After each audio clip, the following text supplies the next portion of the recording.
लज्जास्पद गोष्ट की मगो पक्षाचे आमदार सुधीर ढवळीकर हे त्या दारी विजय सरदेसाईची परवानगी मागतायत। मी मराठीत बोलू का? अरे मूर्ख माणसा, मराठीत बोलायला तुला विजय सरदेसाईची परमिशन पाहिजे। मराठी नाकाच कसली मराठी अशा आमदार विजय सरदेसाई हांणी अधिवेशनादरम्यान म्हणिल्ले। या खातीर राज्यभरातले मराठी मोगी तांच्या ह्या विधाना खातीर तांचो निषेध करता। तातूंतच हे अशें मराठी बद्दल उलोवप म्हणल्यार भाशेचो अपमान आसा आनी तो आमी सहन करपाना अशी घोषणा म्हापशेच्या मराठी मोगींनी केल्या। मराठी भाशेचो मान राखूंक जाय आनी तिचें म्हत्व कितें हे आमदारान समजून घेवंक जाय आनी मुखेलपणान तांच्या ह्या वक्तव्या खातीर तांणी ताबडतोब माफी मागूंक जाय अशी मागणी मराठी मोगींनी केल्या। भाशेचो मान सांबाळपाक आनी फुडें केन्नाय असो भाशेचो अपमान जावचो न्हय ह्या हेतान हे आंदोलन ॲडव्होकेट महेश राणे हांच्या नेतृत्वाखाला पार पडले। आज आपण गोमंतकात पाहतो की 10 मराठी वर्तमानपत्र, जवळजवळ 2000पेक्षा जास्त मराठी नाटकं या गोमंतक भूमीमध्ये सादर केली जातात। आज अनेक मंदिरांचा इतिवृत्त मिन्यूट्स हे मराठी भाषेतून दिलं जातं।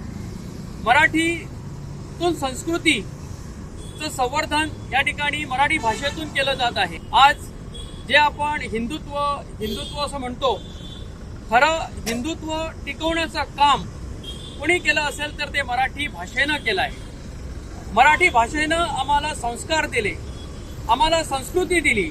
या सगळ्या पाठबळावर मराठी या गोमंतकाची राज्यभाषा आहे, पण काही राजकीय लोकांमुळे त्या भाषेला स्वभाषेचा दर्जा मिळाला। 2002 मध्ये भारतीय जनता पक्षाची आपले अधिवेशन म्हापसा शहरात देव बोडगेश्वराच्या साक्षीनं झालेलं होतं। त्यावेळी देशाचे माजी पंतप्रधान माननीय लालकृष्ण अडवाणीजी त्या ठिकाणी उपस्थित होते। त्यांच्या उपस्थितीत भारतीय जनता पक्षानं मराठीला राज्यभाषेचं स्थान देऊ असं ठराव त्या ठिकाणी संमत केलेला, पण आज सत्तेवर येऊन सुद्धा त्यांना आपल्याच ठरावाचा विसर पडलेला आपल्याला दिसत आहे। आणि आज आपण पाहतो की मराठी ही सहभाषा असून सुद्धा या गोमंतकामध्ये मराठीला डावलण्याचं काम या ठिकाणी सातत्याने होत आहे। मराठी खरं तर प्रत्येकाच्या घराघरामध्ये मराठी ही भाषा अजून पण आहे।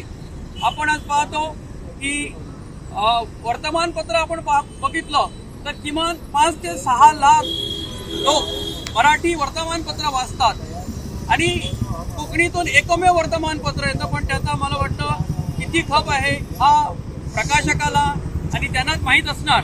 पण मराठी वर्तमानपत्र ही सातत्याने लोक वाचतात आणि ज्यांनी मराठी कुठली हा शब्द उच्चारला त्यांचं जे विधानसभेतलं कार्य आहे हे मराठी वर्तमानपत्रामुळेच संपूर्ण गोमंतकात त्यांचं कार्य जात आहे। खरं तर त्यांनी मराठीला धन्यवाद द्यायला पाहिजे, मराठीचे ऋण व्यक्त करायला पाहिजे, पण ते न करता मराठी कुठली ही कुठल्या तरी काही विशिष्ट समाजाला खुश करण्यासाठी प्रत्येक राजकीय पक्ष आपल्या पद्धतीने काम करत आहे। विजय सरदेसाईंनी केलं ते एकदम चुकीच्या मार्गाने केलं। एक चांगला संसदपटू म्हणून ज्याची ओळख आहे या ओळखीनुसार त्यांनी त्या संस्कृतीचं पालन करायला पाहिजे होतं। याच्यावरून सिद्ध होतं की त्यांची संस्कृती कशी आहे ही त्यांनी आपल्या आचरणातून दाखवलेलं आहे। आचार, विचार आणि उच्चार या त्रिसूत्रीयावर आमचं जीवन चालत असतं। तसेच गोवा राज्याचे आदरणीय मुख्यमंत्री जेव्हा संपूर्ण आमचे शशिकांत नार्वेकर जेव्हा मराठी अकादमीचे अध्यक्ष होते त्यावेळी ते साखळीचे संस्कार केंद्राचे अध्यक्ष होते आणि त्यांना तो मला वाटतं मुख्यमंत्री झाल्यानंतर हा विसर पडला असावा। आणि ह्या पार्श्वभूमीवर भाऊसाहेब बांदोडकरांचा पक्ष ज्याच्या हातामध्ये आहे ते आदरणीय सुधीर ढवळीकर यांनाही मराठी भाषेचा विसर पडलेला आहे। वास्तविक त्यांनी खरं म्हटलं तर विजय सरदेसाईला विचारायची गरजच नव्हती की मी मराठीमध्ये बोलू म्हणून। त्यांनी सरळ मराठीमध्ये भाषण त्या ठिकाणी करायला पाहिजे होतं। तेव्हाच कळालं असतं की मराठीमध्ये काय दम आहे। विजय सरदेसाईला या प्रसंगी सांगू इच्छितो की तुम्ही आगीशी खेळू नका, हा विस्तव आहे. हा जरी तुम्हाला शांत दिसला असेल तर त्याचा भडका कधी उडेल याची शाश्वती कुणच देऊ शकत नाही. आजपर्यंत जी आंदोलनं झाली, आमच्या घरामध्ये प्रत्येकाच्या मराठीच्या संस्कृतीच्या जतनामुळे आमच्यावर चांगले संस्कार झाले आणि त्या दृष्टीने आज आम्ही पत्रकार परिषद घेत आहोत आणि तुम्हाला शिटकावणी देण्याचा प्रयत्न करत आहोत. याच्या पुढे जर असं वक्तव्य कोणी सुद्धा जरी चुकून सुद्धा जर केलेलं असेल तर त्याचा परिणाम वाईट होणार. विजय सरदेसाई यांनी जे मराठी संदर्भात वक्तव्य केलं त्या वक्तव्याबद्दल मी त्यांचा निषेध करतो. एवढंच नव्हे तर त्यांनी संपूर्ण मराठी माणसांची माफी मागावी अशी विनंती करतो. आता विजय सरदेसाई हे विधानसभेत चांगलं काम करत आहेत. विरोधी पक्षाचं एक माणूस सुद्धा असून सुद्धा विरोधी पक्षाचं काम प्रखरपणे करत आहेत. त्यांनी मराठीबद्दल असं बोलायला नको होतं. त्यांना गोव्याचा इतिहास माहीत असून सुद्धा त्यांनी असं वक्तव्य करणं हे त्यांना सोडणारं नाही आहे. की त्यांची वृत्ती जर बघितली तर सडेतोड असे आमदार आहेत, बोलणारे म्हणजे अगदी कुठलाही विचार न करता बोलणारे असे वक्तव्य करत आहेत. पण तरीसुद्धा त्यांनी परवाच्या दिवशी वक्तव्य केलं आणि सुनील ढवळीकर आमचे त्यांनी बोलायला सुरुवात केली. तुम्हाला काय झालं, त्यांनी मराठीतून बोलू किंवा कुठल्या भाषेतून बोलू, तुम्हाला वाईट वाटायची काय गरज नव्हती ना. की मराठीतून असं ते हे विधान जे तुम्ही केलं मराठी संबंधी ते खरोखर त्यांना सोडण्यासाठी नाही, आम्हाला सोडून दे, आम्ही निषेध करतोय.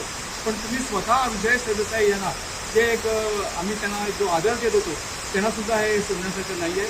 मी विजय सरदेसाईने व्यक्तिगत मी त्यांना विचारतो की हे खरं आहे का. मी आजकाल एक माझ्या मोबाईलमध्ये व्हॉट्सअपवर पाठवून दिला की त्यांचं साहित्य, त्यांच्या घरातील सगळे आटे सगळे मराठीतून आहेत. सरदेसाई म्हणजे मोठी हे आहे, त्यांचं घराणं मोठं आहे या सरदेसाईंचं. आणि आजपर्यंत पोर्तुगीज टाईमवर सुद्धा आज त्यांच्या घरात सगळी त्यांची हिशोब त्यांचे सगळे मराठीतूनच चालतात. असं असून सुद्धा त्यांनी मराठी संबंधी असं बोलणं त्यांना सोबत नाही. मी परत एकदा विजय सरदेसाई यांना सांगतोय की तुम्ही जास्त काही करू नका, या मराठी संबंधी बोलू नका. विजय सरदेसाईकडनं काही चांगल्याची अपेक्षा आपण करू नाही शकत. कारण मराठीशी ज्याचा संबंध आहे तो सुसंस्कृत असतो, त्याच्यावर चांगले संस्कार झालेले असतात. पण विजयचा मला वाटतं कधी मराठीशी संबंध आलेलाच नाही आहे. त्यामुळे त्याच्याकडनं सुसंस्कृतपणा किंवा दुसऱ्याला आदर देण्याची भावना काय ह्याची अपेक्षा आपण करूच शकत नाही.